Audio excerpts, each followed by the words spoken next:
भेदभाव से बचाने के लिए जो कमेटी बनाई आपने, जो गाइडलाइन बनाई, वो भेदभाव से शुरू होती है। एक चीज होती है भाई ज्यूरिस्प्रूडेंस में, नेचुरल लॉ ऑफ जस्टिस। आप प्राकृतिक न्याय के खिलाफ कानून लेकर या नियम लेकर आए हैं कि जो शिकायत करेगा वो झूठी करे या सच्ची, उसको छूट है, उसका कुछ नहीं होगा। लेकिन झूठी शिकायत पर भी जिसके खिलाफ शिकायत हुई है उसको सजा मिल जाएगी, उसका करियर बर्बाद हो जाएगा, उसका जीवन बर्बाद हो जाएगा। जिम्मेदार कौन है? धर्मेंद्र प्रधान आजीवन मंत्री नहीं रहने वाले हैं, किसी के खिलाफ नहीं होने देंगे। अरे आप आज हैं, चलिए मान लेते हैं कि आप अभी नहीं होने देंगे, आप जिस दिन नहीं रहेंगे उस दिन क्या होगा? जब कानून ही आपने ऐसा बनाया है जो भेदभाव करता है, यह असल में भेदभाव को कम नहीं करता, बढ़ाता है। दूसरा, आपने सबसे बड़ा पाप यह किया है कि अगड़े और पिछड़ों को आमने सामने खड़ा कर दिया कि तुम एक दूसरे के दुश्मन हो, ये तुम्हारा उत्पीड़न करते हैं, तुम पीड़ित हो, तो तुमको शिकायत करनी है इनके खिलाफ तो करो, इनकी जिंदगी बर्बाद कर सकते हो तो करो, इसकी छूट है। तो अभी भी कह रहे हैं कि वो सुप्रीम कोर्ट ने व्यवस्था देने को कहा, तो हमने सुप्रीम कोर्ट ने वेमुला केस जो हुआ था, रोहित वेमुला खुशी मामला, उसके बाद गाइडलाइन बनाने को कहा था SC ST के लिए। आपने उसमें OBC को जोड़ दिया, जो सुप्रीम कोर्ट ने तो नहीं कहा था, जहां तक मेरी जानकारी है। गलत हो तो बताइए, आपने क्यों जोड़ दिया? दूसरा, क्या सुप्रीम कोर्ट ने यह कहा था कि जो शिकायतकर्ता झूठा पाया जाए उसके खिलाफ कोई एक्शन ना हो? तो सुप्रीम कोर्ट का बहाना मत कीजिए, आप बताइए कि आपने ये क्यों किया, इसकी जरूरत क्या थी। मतलब जिस तरह की गाइडलाइन बनाई है उसकी, हम गाइडलाइन बनाने के खिलाफ नहीं है, लेकिन जिस तरह की गाइडलाइन बनाई है, आपने एक पक्ष को तो पहले ही अपराधी मान लिया है, दोषी भी नहीं अपराधी मान लिया है कि ये जो UPA सरकार का एंटी कम्युनल बिल था ठीक उसी तरह का है कि दंगा कहीं भी होगा, सांप्रदायिक दंगा, दोषी हिंदू माने जाएंगे।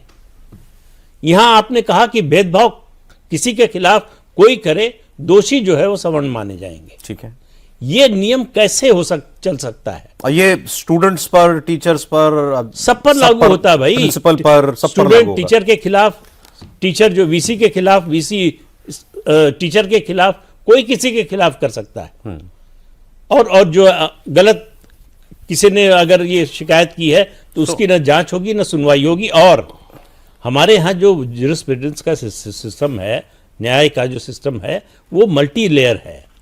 लोअर कोर्ट में आप जाते हैं कोई मामला लेकर, वहां से न्याय नहीं मिला तो हाई कोर्ट जाते हैं, हाई कोर्ट में नहीं मिला तो सुप्रीम कोर्ट जाते हैं, वहां फिर रिवीजन पिटीशन का आपके पास प्रोविजन है, फिर क्यूरेटिव पिटीशन का है, फिर राष्ट्रपति के पास जा सकते हैं।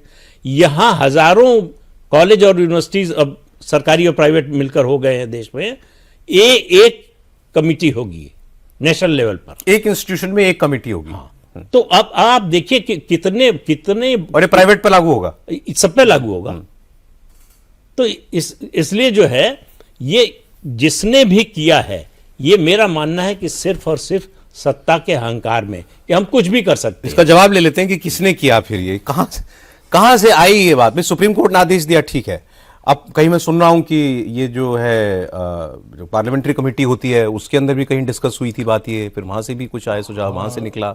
इसका जो ड्राफ्ट था, वो ड्राफ्ट मतलब फाइनल रिपोर्ट आने से पहले जो ड्राफ्ट था वो कमेटी के सामने गया था, जो एजुकेशन और चाइल्ड वेलफेयर इनको लेकर पार्लियामेंट्री स्टैंडिंग कमेटी जो है ना, तो उसमें 8 मार्च 2025 को 8 दिसंबर 2025 को उसमें कमेटी के सामने ये गया था, और दिग्विजय सिंह उसके चेयरमैन है। हैरानी इस बात पे, कांग्रेस के दिग्विजय सिंह उसके चेयरमैन है, और सभी दलों के सांसद उसमें हैं, बड़े बड़े चेहरे भी है उसमें।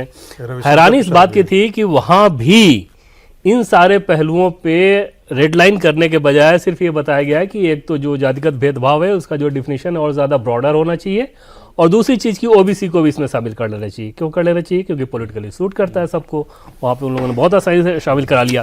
ये सही बात है कि कोर्ट के बार बार आप देखें तो 2019 के बाद खासतौर पर इसमें बहुत ज़्यादा तेजी आई थी, लेकिन 2012 का जो रेगुलेशन था उसको बहुत एफिशिएंट नहीं माना गया, खासतौर पर रोहित वेमुला खुदकशी के बाद।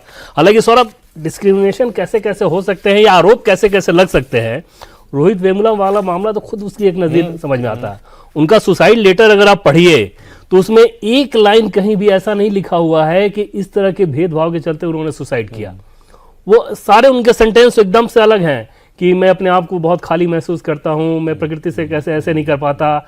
बाकायदा उस लेटर में ये भी लिखा हुआ है सुसाइड नोट में कि मेरे किसी दोस्त या दुश्मन को इसके लिए कोई टारगेट ना किया जाए। मतलब एबीवीपी के साथ अगर उनका कुछ टसल था, उस टसल के चलते आप उसको इस तरह का चश्मा दे के पूरे देश में वितंडा खड़ा कर दें।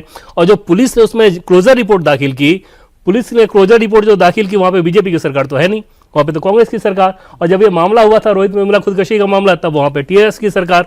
और क्लोजर रिपोर्ट में सौरभ है कि कहीं से इस तरह की कोई साक्ष्य नहीं पाए गए कि लगा होगा उनके साथ जात का। अब वहां तक जाएंगे तो ज्यादा लंबी कहानी हो जाएगी कि भाई नहीं, वहां तक जाना इस लिहाज से कि ऐसे अगर आप गलत आरोप लगा के वितंडा खड़ा करें, हाँ, कि वो अपने आप में उदाहरण है मिसयूज का। हाँ, मैं उस संदर्भ में बता रहा हूं।